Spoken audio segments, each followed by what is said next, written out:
Hello, Foodeshow community. Welcome to another session. And my guest today is Said Baaghil. Hello, Said. Hello, hello. Good to have you. I'm happy that I'm part of this uh, food show because there's so much to talk about it. I am sure you have. And you are the brand scientist. So tell us more why you are branded the brand scientist. Well, because to start with the industry, the brand consultancy industry is cluttered. A lot of within the discipline, there's a lot of professionals and practitioners that speak about brand from the art side. So it's the point of difference how I would like to position myself, and my strength actually is on the science side. So is the art, but I focus a lot on the strategy side, which is the science, because it impacts the bottom line. It helps brand strive, and also from the category, for example, it's always best to apply the science if you want to lead the category or be second within the category. Art is great. It's a perception, and it's the first 30 seconds moment of truth, if the brand would deliver on the value or not. But there's so much to brand than just the logo or the font or the shape. So before we get into the details about the branding, because I know you have a lot to say about that, and I am a big follower on your LinkedIn podcasts and all the videos that you have. Tell us more about yourself. How did you start? Have you done? And where are you based? And Mm. who did you help? Oh, okay. Well, I studied marketing and I graduated from the University of Maine. Unfortunately, my GPA does not stand tall. So it was a very low GPA at 2.0. And I actually struggled in my first year of my career. Finding a job was very difficult. I think there's two parts of my journey when it comes to brand consultancy. Two of them are very inspirational. A is the person that I've worked with, Keith Black, that inspired me to strategy. Second is Al Rees, the founder and the father of positioning. My engagement with Al was first with his books, and then I was not shy enough to reach him out and ask him what would his advice be on my books. I published 5 books on brand, and an encouraging human being, a person who truly believes in what he does, and if he believes in you, yeah, he will push you forward. And in terms of where I live, I live in Lisbon, Portugal, but I serve different countries within Europe, the Middle East, and sometimes the States. But predominantly in the Middle East, my markets are Saudi Arabia and the UAE, but 90% is Saudi Arabia. Areas of focus in the early stages of my career were more of on the CPG, what we call consumer packaged goods, and retail. And now, as things evolved, I've attracted different sectors. To start with, was I've worked in the telecommunication sectors. I've worked in the fashion sector. I've worked in the uh, logistics sector. That's in terms of consultancy, and I've worked in a few of the transformation programs. I think the different types of experiences that I've experienced, each has its own wealth. So I would not belittle one or let the other one be more empowered than the other. No, and also in organizations, not all organizations are all the same size. Some you serve on a strong corporate, some are just founders, and founders are well established. Mhm. So we put weight equally to all, but maybe the size of scope on each is a bit different on the RFP, and on the delivery also is different because it's framed on the RFP itself. So that's in a nutshell my journey, and I've published 5 books, and I spoke in major cities from Hong Kong, New York, Paris, uh, Milan, Lisbon, Amsterdam, Riyadh, so on. And now you're broadcasting to over 100 countries. So at the Foodie Yeah, Show, virtual make it international. So um, we have a lot of companies that are exhibiting with us, as well as companies that are visiting the food e-show and institutions. And like you said, there's so many brands on the market, and there's so many people on the market, and it's not a art. It's not about art. It's about a vision and mission, the positioning, like you said. Um, Tell us your vision, because they call you the unconventional brand scientist. So you are very unconventional. Tell us what do you focus on and what a brand should be. Oh, okay. Well, my problem on the subject itself, or the brand discipline, is that brand is there's a misconception on brand itself and the meaning itself. To start with, let's start with the meaning. A brand is an idea that holds distinctive values. These distinctive values are delivered every second to different stakeholders across all touch points. That's what a brand is. And branding is not what you put on a billboard. Branding is the meaning that you deliver. It's the meaning that you exercise out of the brand. Branding is touches all stakeholders, and it's endless. It's every second, whether you present yourself, whether you present materials, whether the way you speak, the way you present your company, or the moment I walk into your organization, the culture I see, all that evolves around how branding delivers itself. Now, what I see as a vision is that organizations, especially founders, we're in a different generation now, and brand itself as a discipline matured extensively since the early 90s. So the understanding of brand is more of a holistic rather than a marketing arm. So my vision that I would like to see this holistic approach across organizations and not treat brand just as a marketing arm, but a brand as uh, CEOs, founders, and so on being ambassadors of their work. And that's where brand really comes to life. Unfortunately, in most cases, brands are just a label and trade marketing. And that's why you see them on short term gains and not long term gains. But when you look at brands as an example, as Apple, Starbucks, or Chipotle, or other great brands across the globe, these brands have great purpose. They're beyond just a mission.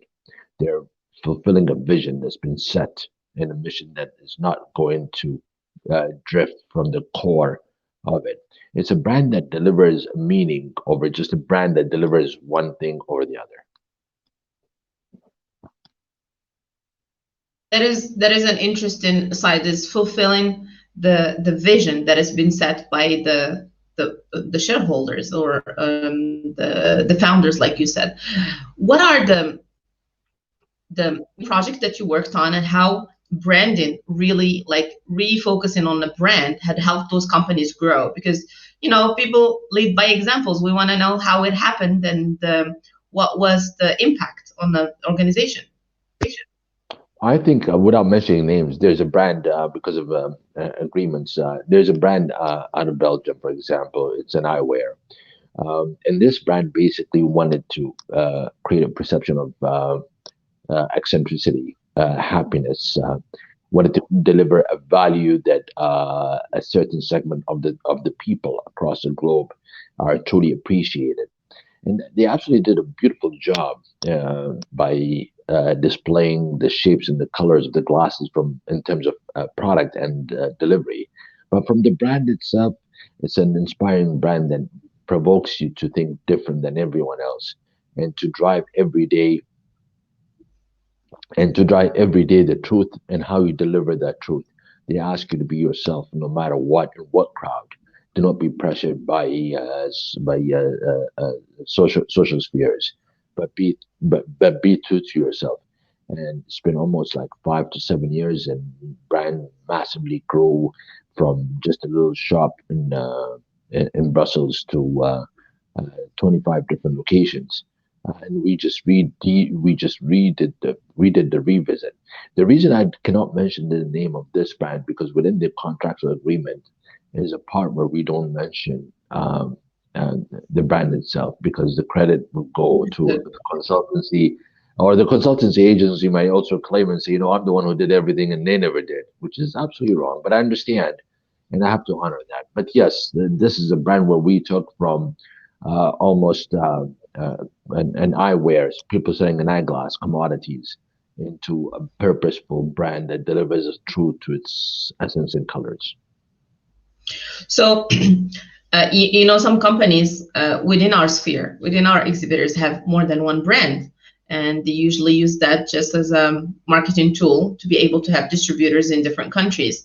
Um, uh, is it still true? What they consider other than just branding to be in different markets? What should they consider? What should they focus on? Because brands can last forever, and there's some strong brands that we know, like not to mention, but there's a big giant, and there's people that still struggle to identify, to have an identity that is proper to them. Like you said, it has to have their DNA. Yeah, I love your question. First of all, this is one of the biggest struggles that especially small brands face, is that how do they scale it when they're so small? How many trade shows do they have to attend? And a lot of them didn't use this digital tool in the most proper way. I think like your show, the Foodeshow, it's an instantaneous reach to thousands of prospects. Um, See the current, if we talk about brand and the current food CPGs attending all these shows, that's more of a trade marketing. It's just purely a trade marketing. You go to the show, you exhibit what your products are, and it's very product driven. You exhibit what your product is. You're looking for a contract. You cut off a deal for the contract. You win a distributor agreement. You go back, and then you onboard the distributor or an understanding of the value of the product and a little bit of the brand. And if things go wrong in that such country, you hold them responsible and so on because you never onboarded him on the understanding. My question is, my statement will be this, not a question. Let's change things around. Let's focus on brand and identify what each brand is. Example, if you're selling me a can of tuna, then you're a product brand. So you focus on being a product brand. Let's get the fundamentals right. And if you're selling me a coffee brand, so I'm going to live an experience. I brew the coffee, I place it in the cup, I drink it, listen to classical music, enjoy my morning. So that's an experience. So you have to showcase the experience. Once we get that fundamental right, let's build on who can deliver that. And not every representative in each country is able to deliver that because not everyone is qualified with the same mindset. Your brand means that you have to get an associate in each of these countries that will deliver your value and a meaningful value because that's where your growth comes in.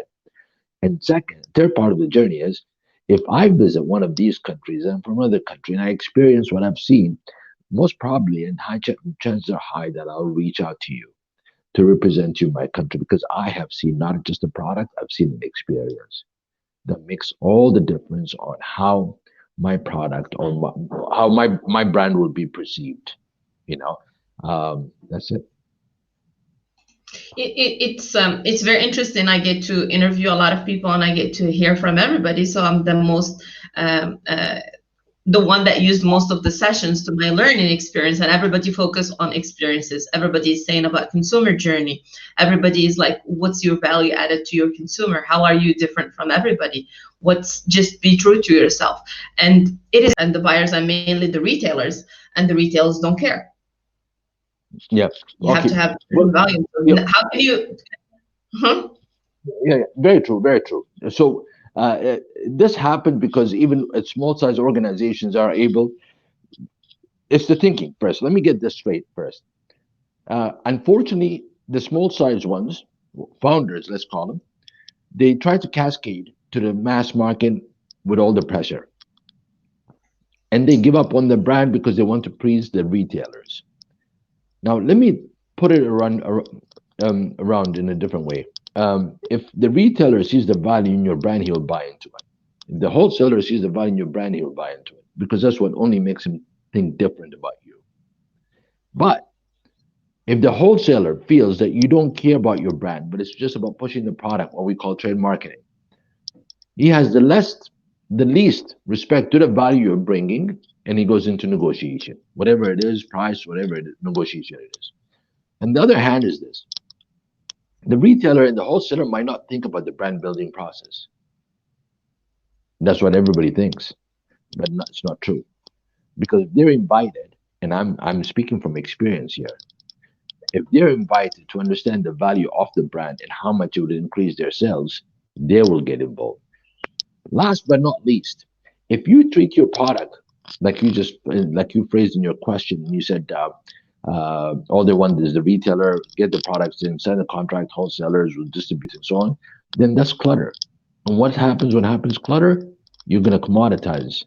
When commodity comes in the middle of the 6, 4, 7 month, 8 month, you're always going to see constant tactical approaches with discounts to influence your customers to connect with you.